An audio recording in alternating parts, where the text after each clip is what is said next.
often people ask, well, what is lucid art and how did it started? So today I wanted to give you the development of this concept. First, I wanted to give you the definition that Gordon and I gave to it, and it took us months actually to agree to every word. So the definition as of now is lucid art is the convergence of the universal creative force expressed in a work of art that elicits in the viewer an awakening of an aspect of the inner worlds. So now I want to take you to a journey about how did we get to this particular definition. So the lucid art, the lineage goes back to the spirit of indigenous people and harmony with nature. So that is very important for us.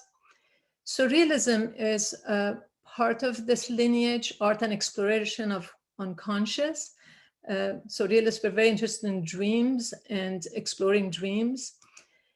And the Dynaton group, Dynaton meaning the possible, and I will talk about that group.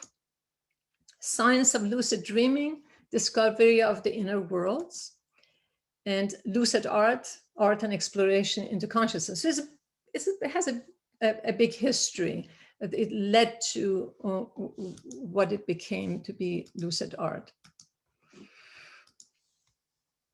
So surrealism, the way André Breton defined it, was psychic automatism in its purest state, by which one proposes to express verbally by means of the written word or in any other manner the actual functioning of thought, dictated by thought in the absence of any control, exercised by reason, exempt from any aesthetic or moral concern. Well, we've come a long way from this definition of surrealism that Breton gave us in 1924. And the early surrealists were very interested in dreams, and then they became very revolutionary, they became political. Then in 1934, he gave a lecture in Brussels. He revised it, and his lecture was called, "What is Surrealism?" And hence my title, "What is Lucid Art?" Because what happened is that after 10 years, he saw that people were not quite understanding what surrealism was. So he had to come back and say, this is what it was. But then he also revised it by saying that it should have at least have said conscious aesthetic or moral preoccupation. So he changed it a little bit from unconscious to conscious. So this lucid art concept came out of three research. One was the transpersonal experiences in lucid dreaming. The other one was discovery of the parallel between non-representational transpersonal experiences in lucid dreaming and painting. And the other one, viewers' experiences of painting. So it's the three components into it. And later on, I'll go back to that definition and you will see these three components. So this idea of exploring the inner worlds through dreams goes back to not just William Blake's, but it goes back into the time of shamanic practices. People were very interested in it. But with lucid dreaming, the science of lucid dreaming came to be in the late 70s and was published in the 80s. Part of it was published in the 70s by Keith Heron. And the person who's really responsible for bringing the scientific research to lucid dreaming to a mainstream was Stephen LaBerge. And I just happened, I was in the same team. He invited me to be in the team of lucid dream scientists at Stanford University to explore lucid dreaming. So I was very fortunate. In fact, yesterday he called me and we had a nice Zoom, and I told him, I will be remembering you because you're part of this lineage. It's very, very important that he would be remembered. So what we did in the lab, he created this goggle and people could wear it at night. And then when they were dreaming, you would give them a little signal, and the signal becomes like a light coming into their dreams. And then they would ask the question, is this a dream? Lucid dreaming are dreams in which in the dream, you know you're dreaming. So our research was about that. And at the time, people were not taking us very seriously. Even our own dream colleagues were not taking us seriously, but we were just on fire because we knew we were discovering the depth of the inner worlds through consciousness in sleep. So Gordon Onslow Ford, many of you are familiar with Gordon Onslow Ford. He constantly talks about the inner worlds. Now, inner worlds experiences in dreams can happen in every stage of a sleep, but in particular hypnagogy at the beginning of the night, stage 2 of a sleep, and then REM dream, rapid eye movement, and then hypnopompic when we are just waking up. Those are the states that artists often tap into, and lucid dreaming happens in these stages of consciousness. So the first research that led to all of this was a transpersonal experience in lucid dreaming. I was interested in exploring spiritual experiences in lucid dreaming. Now, this is really important later on when I'm showing you images of the painters that I met, or one I met later. So it was a quantitative scientific research. I invited 250 people. They've had 2 weeks of lucid dream incubation period of time where they went at night and they said, tonight when I'm dreaming, I want to have a spiritual experience. But then I asked them, what is your concept of a spiritual? Because when we use the word the spiritual, we don't know what is the concept. So they wrote about their concept. And out of this 250, 77 responded. And then 35 of them actually had a lucid dream in which when they became lucid in a dream, they knew this is dreaming. They asked the question, I want to seek the divine, or I want to see God, or I want to have a spiritual experience, or I want to experience the functioning of the universe. What was the highest aspiration that they wanted to ask? They asked. So if you want to have more information about that, you can look it up. Experiencing the divine in lucid dream state is in internet now. So what I discovered that the core belief of people directly impacts their experiences in their dreams. Some were known. If their concept was of a known imagery, they experienced they had a known experience. If it was unknown, unclear, well, divine is in everything and is energetic, and then they encountered something that they didn't know. It was an unknown. And then also we found out the way in which people formulated the incubation question, like I want to seek, then in the dream they were that directly affected them. They actually were looking for, whereas if they said, I want to experience, something started to emerge. Now, this was a very important point for me when I discovered that, because when people didn't know the clear concept of the divine, and they didn't put any kind of a directive, that means that the ego wasn't involved to say, I want something, but just more open mind, unexpected experiences happen. Unexpected imagery started to arise from those states of consciousness. So this is the conclusion. I just put it in a very short, that dreamers, I have to tell you, the reason I highlighted this, because later on when we are looking at the painters, we will see the correspondence. Dreamers with an impersonalized concept of a spirituality had unexpected experiences. If their beliefs were abstract, the imagery was non-representational, geometric, and energetic. Often their dreams were ineffable. They could not find words to describe them. If their core beliefs were flexible with an open mind, they had surprising transpersonal experiences.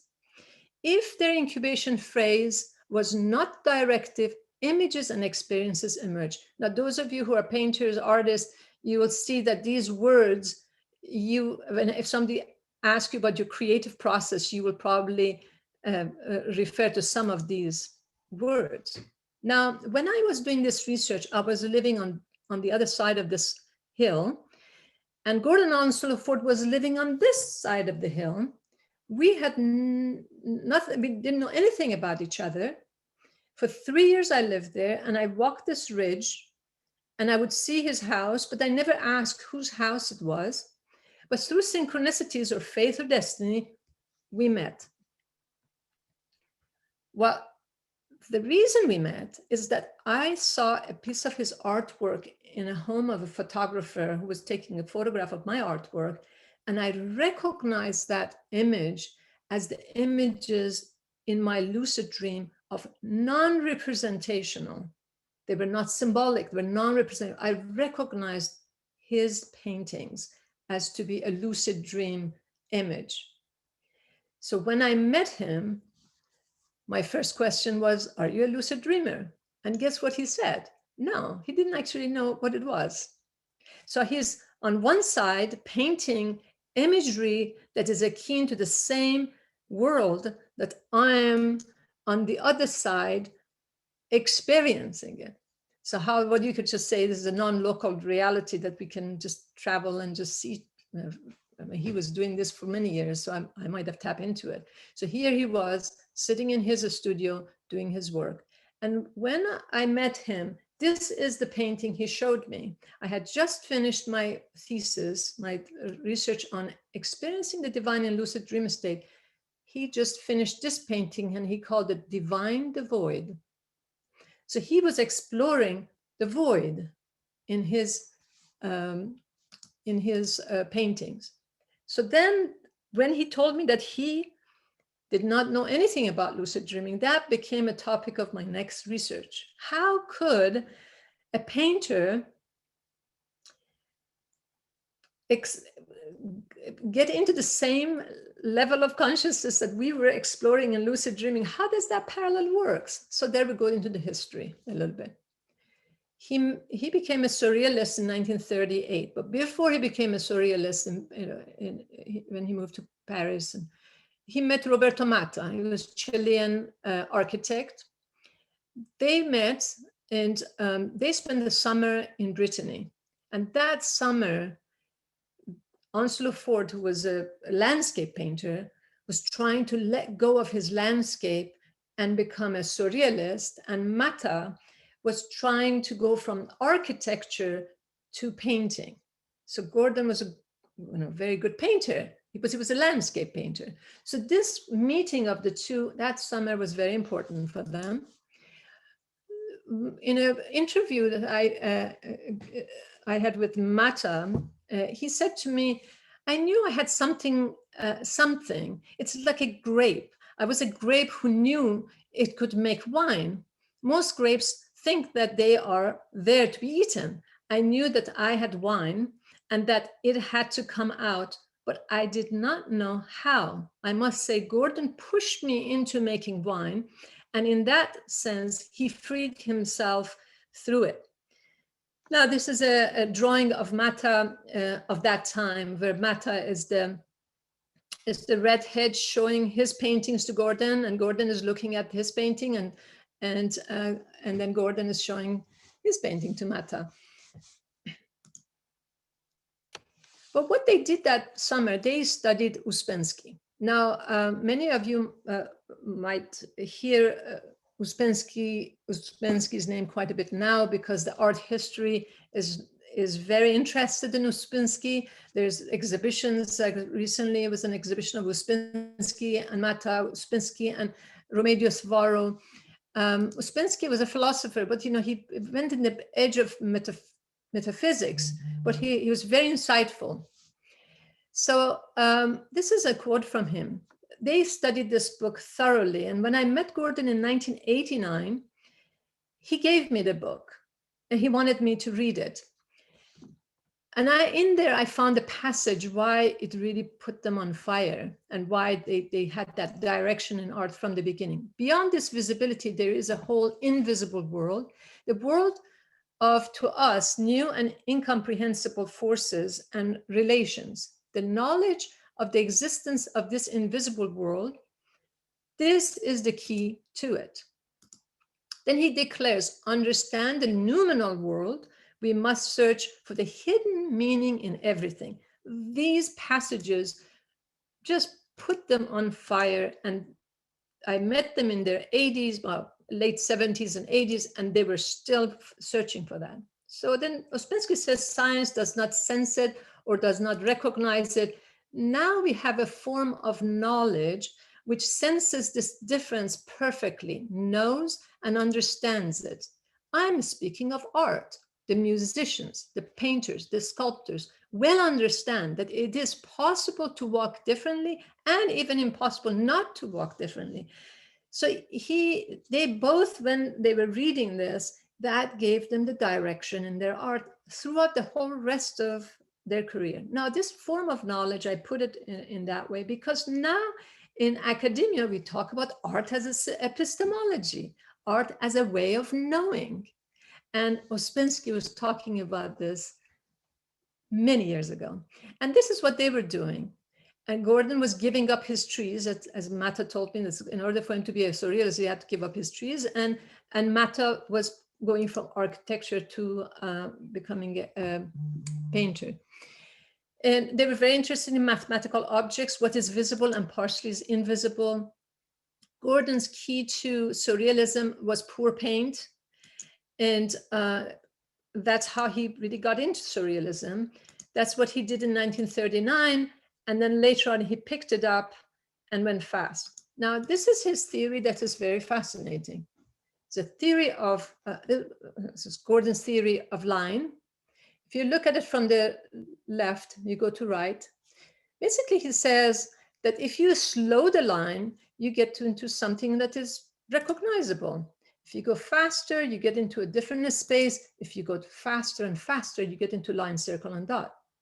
I experimented this with my students at JFK. I gave them many papers. It's okay, now let's do some drawings. First is slow, and then I kept telling them, go faster and faster and faster and faster. And they all came with line, circle, and dot, or spiral. So the fastest line is either this, oscillating, dots, circles, and spirals. And sure enough, within the lucid dream phenomenology, you enter into spaces where it's clusters of dots, oscillating lines, spirals, and spaces very similar to what he was talking about. Then they had a group. I mean, of course, the history is, and I'm not focusing on Gordon Onslow-Ford's history. I'm focusing on lucid art and how that developed. Otherwise, I can go into what happened after in between. So Wolfgang Paulin, he was an intellectual, an artist, surrealist, and then he resigned from surrealism because he was very much interested in science.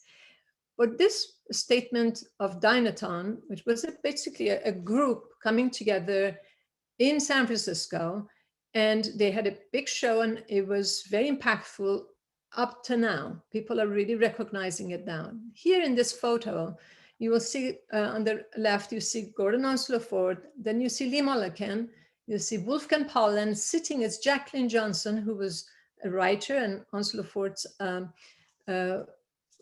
wife, and then Lucita Hurtado, who has been recognized. She got recognized at age 94, 95. She was a very close friend of mine and recently passed. This group comes together, and unfortunately, there's not too much discussion about Lucita in here, but Lucita had a lot to do with it, you know, with the pre-Columbian objects that they put before they go to the show, the design of it, the curation of it. So she didn't get as much credit as she should have. Here, Paulin says, art for us has no business to preach nor teach, but to complement the quantitative understanding. He doesn't even say qualitative understanding, he says quantitative understanding of science by a cosmographic in terms of quality. But we will not become prisoners of any concepts, not even our own. And I love that, because sometimes people get prisoner of their own concept. And so here they are. They all agree to this. Otherwise, he wouldn't have said for us. They all agreed that they're interested in science. They're not science deniers. They're interested in science. They're interested in exploring their art through any means of possible way of getting into a world and discovering that world. So they're seeing themselves as artists and scientists right there. Jacqueline Johnston was a brilliant writer. If you're interested in her writing, read the catalog Dynaton. It's gorgeous writing there she's done.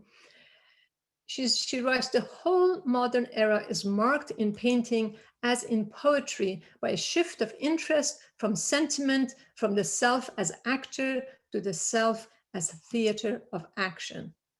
And the real message is a transformation of reality by a transformation of our awareness. Now, for those of you who are in arts and consciousness, she said it in 1951. I mean, that's very beautiful what she said then. Now, these are the people who were part of that. This is one, I just wanted to show you a few of their artworks that was in the show, Pauline, Gordon's, and Lee Mulliken.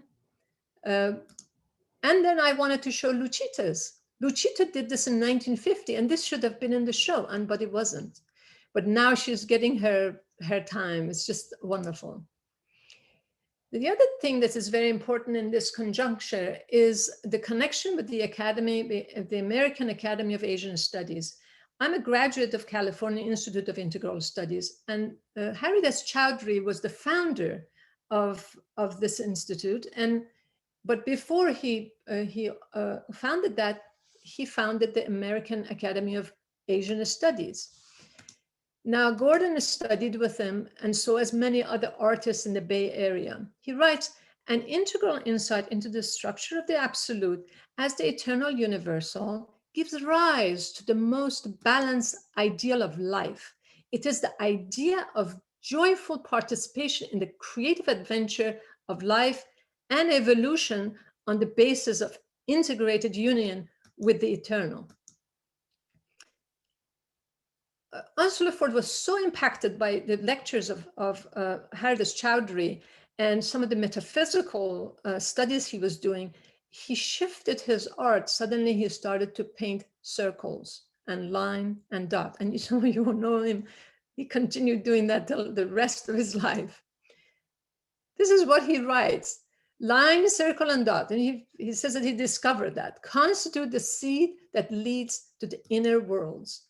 The line, circle, and dot world, from the painter's point of view, is the underlying ground of existence that bounds all forms of life together. Well, he took 3 very major marks and then sort of claimed it, a line, circle, and dot. I mean, this is very, very huge. But then at the same time, those marks gave him the way in which he started to explore the inner worlds. And sure enough, those 3 marks, line, circle, and dot, shows inside of the experience of the inner worlds. Now, some of the people who were in the lecture of Haridas Chowdhury, and also they decided that they want to study Asian calligraphy, Ruth Asawa was there, part of it. Adeline Kent was there. She's just being recognized for, she was known then, but then people get forgotten, artists get forgotten, and then they get revisited. Rudolf Schaefer, he was one of my teachers. He died, I think he was 103 when he died. He still was teaching in his 90s. I met him when he was 97, I think, and he was fabulous. He was, all about color, and he knew Gordon very well. And also Lucien Bloch, who was a muralist and worked with Diego Rivera. They all studied with Hodo Tobasi, and Hodo Tobasi, who was a Zen Buddhist, gave them that mind, matter, and how mindfully bringing the line out. So then suddenly consciousness is going from awareness of the inner into the brush, into the canvas. So Gordon writes, drawing is meditation, painting is meditation, meditation is meditation. He is totally taken by the study of calligraphy and Zen Buddhism. He doesn't even sign his paintings anymore in the 50s. Sometimes even dates them, but he was very much impacted by it. a reunion happened around the same time in 56 with Matto visiting. And Matto made a painting for Gordon. It says homage to Gordon.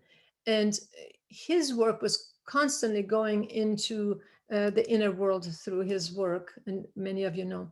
Onslow Ford wrote a book, and I highly recommend it. And we have copies here. It's called Who Am I? Is there a self that exists before I was born, now resides in me, and will continue to exist after I die?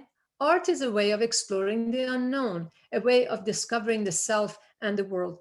This book was published in 1964. And I have to mention that Lee Mulliken, around the same time, he, maybe even before that, he created instant theater. So that word was in the atmosphere. So here, I think the most brilliant writing of Gordon comes inside of this book called Creation. That is basically artist's statement, but it's quite fascinating. And I used that as a textbook for my classes at JFK. JFK, I always say JFK, but I forget this at the university. So here he says, involution refers to the worlds within worlds that move from surface between the conscious and the unconscious towards the depths of unconscious. Well, this book has no reference to anybody because artists, they just like to write without referring to other people. But this concept of involution comes from Hegel and Sri Aurobindo's integral yoga. So people who know about that, then they know, oh, Gordon has taken the word involution and then started to define it according to what art would see it. So the involution is going in and discovering the self and then evolving out as a new artist. That's what his whole ideas is. Involution is the adventure of the self discovering and becoming absorbed into the self. Now he doesn't refer to why is it the capital self. Well, this refers to Carl Jung with the small self and the capital self. So basically what he's saying is that when you go in the involution as an artist and you discover yourself, you come back with your big self, not your small self. Basically, you've experienced something in the inner worlds that is beyond the small self. And that's where the intention was for him. I met him in 1989, but from 1991, we spent a lot of time together because I helped him with this book, Inside. And also that's when I started my research with the next research called Images of the Lucid Mind. He introduced me to many of his artist friends.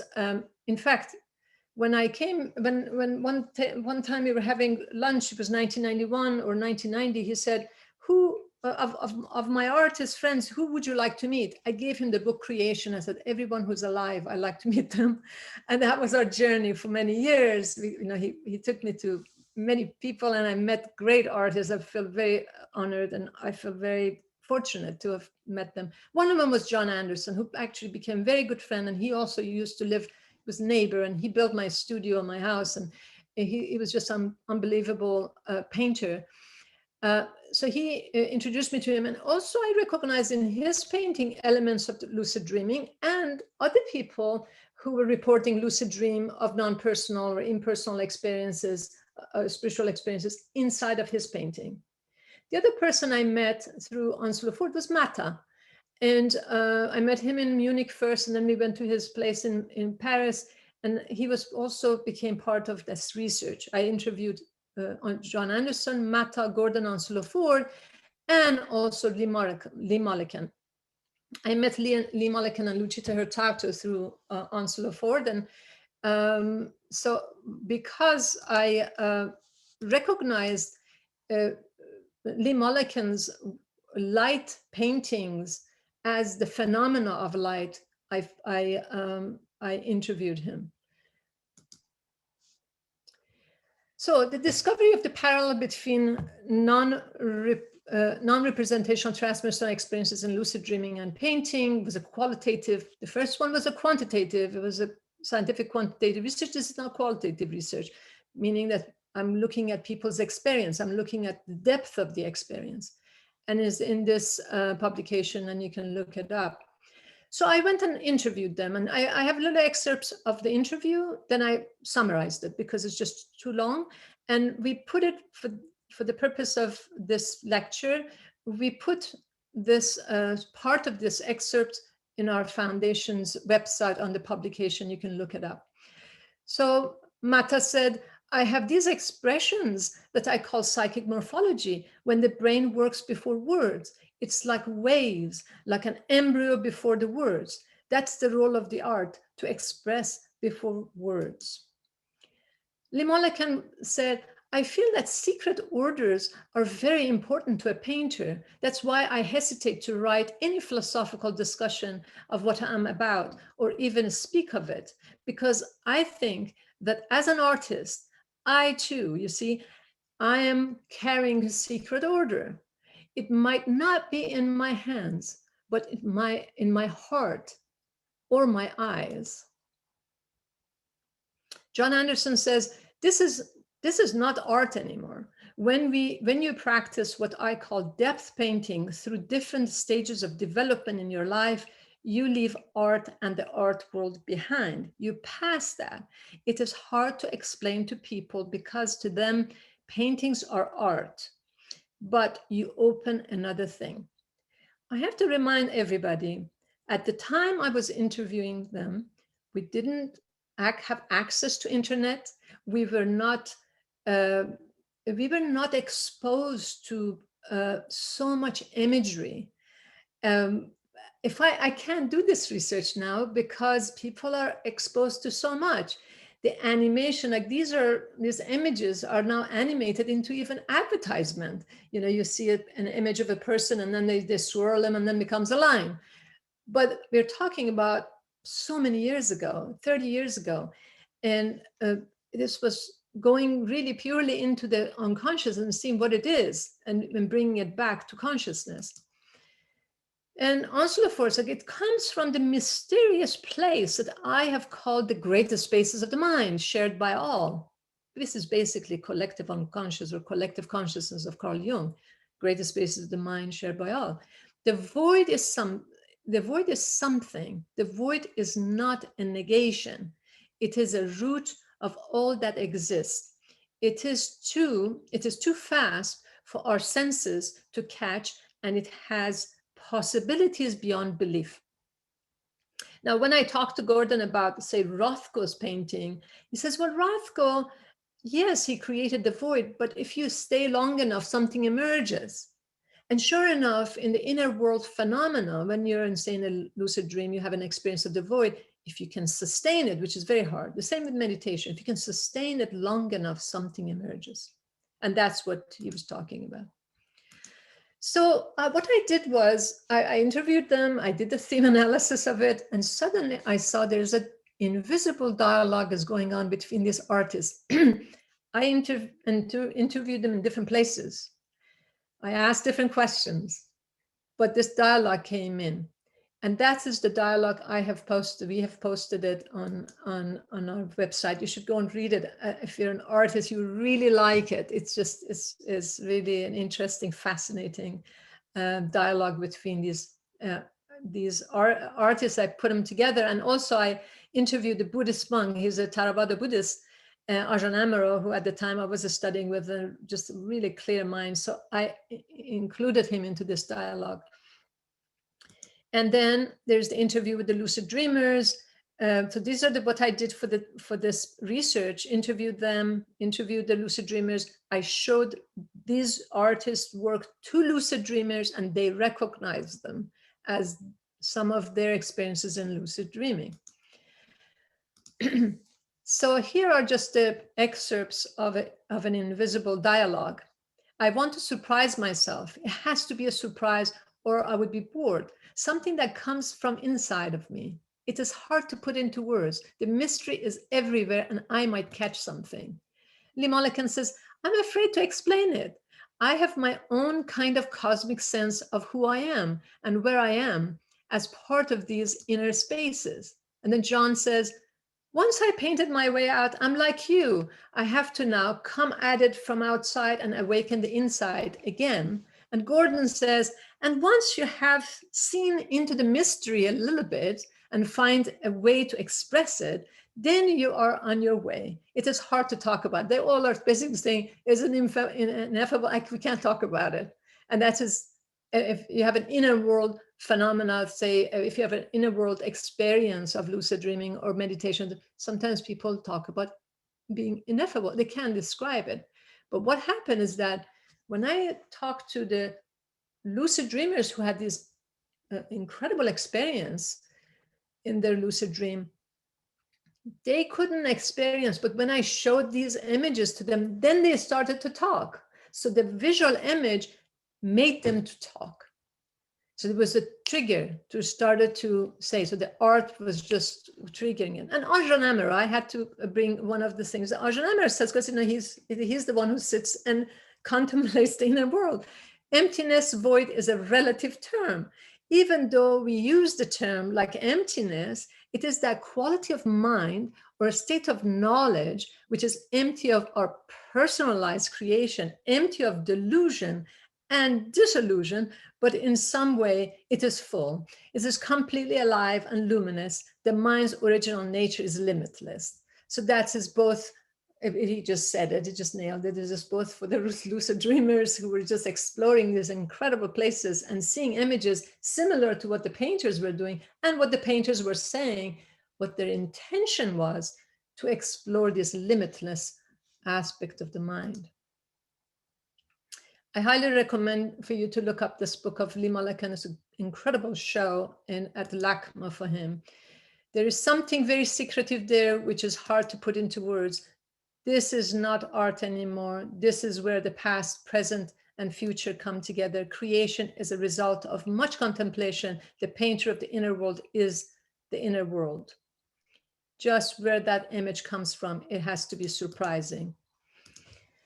Okay, now what I did was, the method I was using, it required that I would expand more and more, talk about it, about all this information. But I realized that if it is ineffable, you can't talk about and describe it. So what I did was I did the opposite. I created a poetic synthesis. And you can imagine that some of my colleagues who I was working with, and this was my doctoral dissertation, my committee. So you can't do that. You can't have poetry as a result. But then I remember what Mata told me is, if you don't use poetry, you're repeating yourself.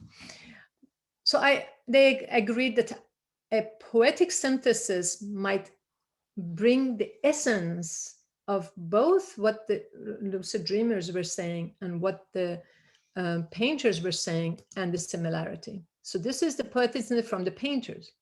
Inner world paintings are expressions of the lucid mind, delivered spontaneously with full attention, opening, involving mysterious, unfamiliar images, rising, surprising, multidimensional space, disappearing and reappearing, manifesting the clear mind, changing and transforming. Inner world paintings are an expression of the creative mind. So that is, I added that. Then we go into poetic synthesis from lucid dreamers. Hyperspace lucidity, I call lucid dreams in which is beyond time and space. Hyperspace lucidity is an altered state of consciousness, consciously exploring, surrendering, witnessing the opening of spiritual dimensions, appearing and disappearing of images, seeing and being in vast spaces, multidimensional, molecular structures, millions of white light dots, energy lines, light lines, spheres and spirals, light, brilliant light, transparent, transformation of the body in a cellular level into energy. Hyperspace lucidity is an experience of the creative mind. So some of you who are painters, you might see, oh, I do paint the molecular structure, or I'm painting, like, for instance, Lee Mulliken was doing many conversations I had with Lee Mulliken, because we were seeing each other almost yearly with Onslow Ford. We used to go and see Lucita and Lee. So he would make these lines, But I would ask him, Lee, if your lines were animated, wouldn't they oscillate? He says, of course it would oscillate. It would oscillate with the light line. So it's that was painting, but if you bring it into animation, you get something totally different. By the way, my dialogue with Lucita was always about life, and she was so wise about life. So she was like my sister. She always, while we were all talking about all this intellectual or things, and she would bring us right down to earth. Then she would start talking about something that was so earthly. It was so fantastic. That was really incredible. Now, after that research, I continued my dialogue with Gordon. I like these photos because it just sort of shows the connection that I had with him. And I worked with him for 13 years, and it was really a beautiful experience. We collaborated on a book together, Once Upon a Time, which basically is his work. He wanted me to co-author it. I said, no, I would be just collaborating. This is in my studio. My studio was just built. John Anderson and JB's son, Bruno, built this studio for me. And we used to work on this book here while I was thinking about, okay, where is the next phase of this research? The next phase came, I call it the Through the Light and Exploration to Consciousness, and it becomes art-based research. But at the time, art-based research was not very popular. People were not talking about art-based research. Now people teach art-based research at the university. So what I did was I brought a group of lucid dreamers, highly accomplished lucid dreamers and meditators in the studio of artists. I also met other artists through Onslow Ford, but one in particular, Richard Bowman, he worked with fluorescent paint. And that was very much akin to hypnagogic experiences when you're just falling asleep, these very bright colors. So I brought people to his studio to look at, and I didn't know where it was this going, but it ended up somewhere very interesting. So he calls it kinetogenics, is concerned with energy generating forms, sometimes evocative of certain visual aspects of reality. He felt that he is actually capturing that energetic aspect of the world through his fluorescent paint. And sure enough, sometimes when you looked at his painting, it really did something to your body. It was so strong. The other painter I met was Jack Wright. He in our conversation, he says, painting often has a light of his own. It becomes a source of light. It's in some cases, if you use fluorescent paint, that is literally true.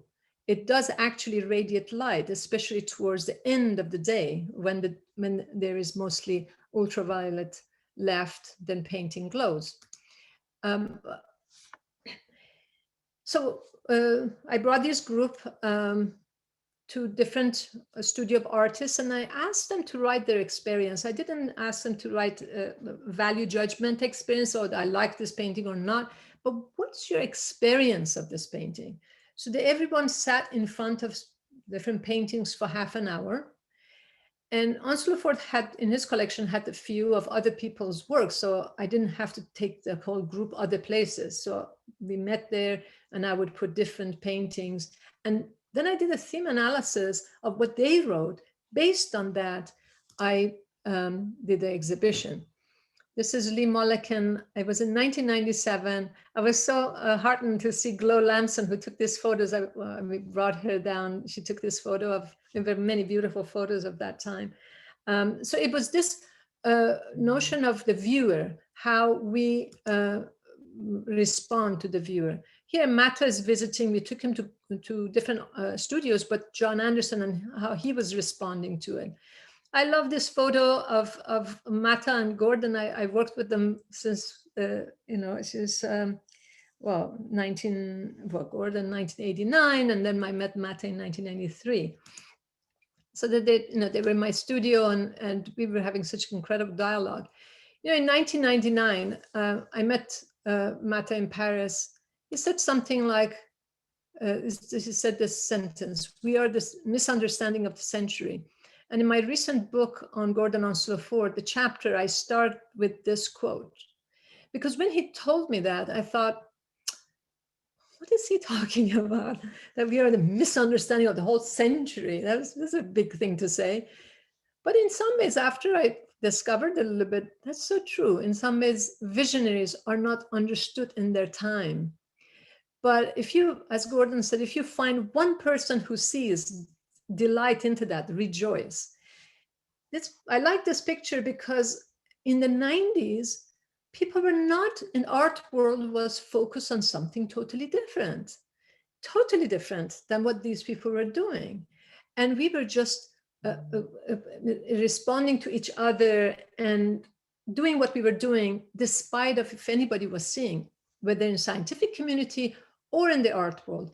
In the scientific community, what I was doing 30 years ago, people would say, well, what is that? What is lucid dreaming? What is a spiritual experience? But the same with their art.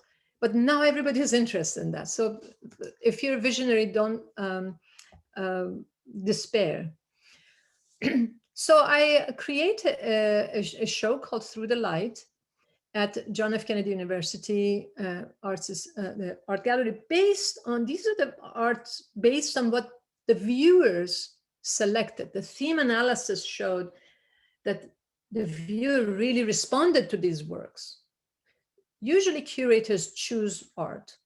I didn't choose the art. I let the group consensus to tell me that which artwork is impacting them. Based on the collective, I chose that show. And then I also asked people when they came to the show to choose a painting and write, and then I did other research that I'm not going to talk about it. But this painting of Lee Mulliken, when he finished that painting, he said, people are not getting what I'm doing. And I told him, I get it. I really get it. You're going into the light. And actually, that's one of the reasons I called the show Into the Light, because of Lee Mulliken's paintings. So here is Onslow Ford's work with the spaces, and then John Anderson. And this shows you the scale. Also, Zahra al-Mufti was another visionary in our school. Here, Onslow Ford is contemplating. They really started to, this researchers started to catch on that you need to really sit and contemplate an artwork, not to just look at it and pass by, just really sit and attentively look at it. So here's my conclusion of that research: was in moments of deep contemplation and creation, the threshold between the visible and invisible disappears. The observer and the observed become one, and a new aspect of consciousness is revealed. Lucidity unveils the barriers of illusion, opening the mind to its unlimited nature. Creation that reflects this aspect of the mind is a doorway to hidden ageless wisdom. Through the Light, now Lucid Art, is an exploration of the deep layers of consciousness where the creative spirit unfolds. Now, these parallel worlds have, now you can see as a painter, as an artist, how these worlds can, Gordon often says you can only be in one world at a time. Well, we often disagreed. So, because I thought that you can be in different worlds at the same time too. But these are some of the worlds that what happens when you go from one world to another, from recognizable images to metamorphosis to geometric shapes. I mean, these are in the art world, we'll see that, but this is also happens in the inner world experience. Abstraction, inner light phenomena. Like I remember when I had this painting, some of my colleagues in the dream world said, but this doesn't look like a dream. I said, well, you don't know about the non-representational aspect of the dream world. This is a dream. Unrecognizable images, multidimensional spaces. In dreams, transformation of the dream body. In painting, transformation of the personages. When there's no personages there suddenly, then you start going into a different concentric circles, the spirals, oscillating lines. And then we go into the nonlinear time, void, non-dual, universal mind. I love this image that my friend Romuncio Matta, son of Roberto Matta, created in 1999. It really illustrates that here you are going from the visible face of Matta, and it's just how he did it by going into the abstraction. It's the same as Matta, but now is abstract and is dissolved. So you can find yourself in painting, you can find, well, I'm in the middle of somewhere there where the forms meet formless. And geometric patterns, I'm so glad that finally Hilma of Klint is now being recognized. And I decided I'm going to show you a few, just a few images of some of the artists who were in our residency at the foundation. We are doing a book on about our artist residency. 100 artists is in this book. So I just chose very few, but I just wanted to show that lucid art is not something that happened in the past. We are actually part of this creation, and new people are doing what they're doing, and we're seeing it. That when I first saw Joel's work, I was like, oh, you're our cousin, you're in the same line as what we're doing. So I invited him to come here. And you see Jean Jesse's moving in the sort of the surrealist, going from the known to the unknown. Lindsay was she came here during the pandemic and stayed here. I really like this work, and she was very sweet to donate it to the foundation. But I like what I kept seeing Mata in Lindsay's work, but I loved his title, her title. You would never imagine it. It's so surrealist.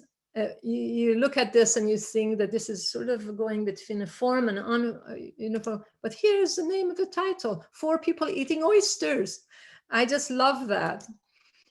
And this is another, my discovery a few years back, Guy Pedersen. When I saw his work, he has a gallery in Calistoga. I walked in, I was like, oh, wow, you're between Giacometti and Ansel Ford and Lee Mulliken. It's energetic, and it was we had such a wonderful dialogue. He didn't know any of them, but now he's totally in part of our group here. And this is another example of a personage going into abstraction by Jenny. And here Hadley was another artist staying in here. Now this is absolutely, when I saw Hadley's work, I thought, well, this is very much like some of those inner world lucid dream experiences where you go into these cluster of light and then dots, and then you just expand into other imagery. This is my brother, who's a microbiologist, who recently discovered himself as an artist. But he's going into the micro level, and it's interesting because this is the first time he's here in the audience. It's the first time he's listening to my talk. He's never listened to any of my lectures. He doesn't know quite what my background. I mean, he knows that I'm a lucid dreamer, but I didn't want to tell him. But he actually is tapping into that world.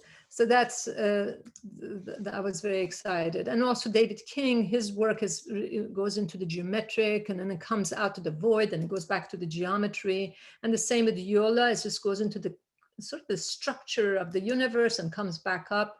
And Toni Gentili, she works with natural material and dye, and then she goes into the morphology of the earth, but then it has the same kind of a look. And Neil, he has this collaboration with nature. So he goes in and out with putting his work out in nature and see what happens. That collaboration is happening.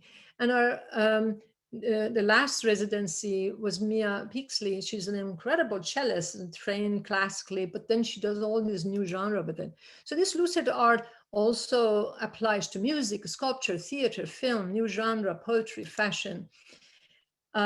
Zoe Barry was another artist in residence in here. She's a cellist, but she does a lot of theatrical work. Then I went online. I was like, "What? I'm a big fan of Björk," and I thought, well, who designs her costume? And I saw that is Miyako Takeda. I mean, and then I thought, wow, this is just going into another space time.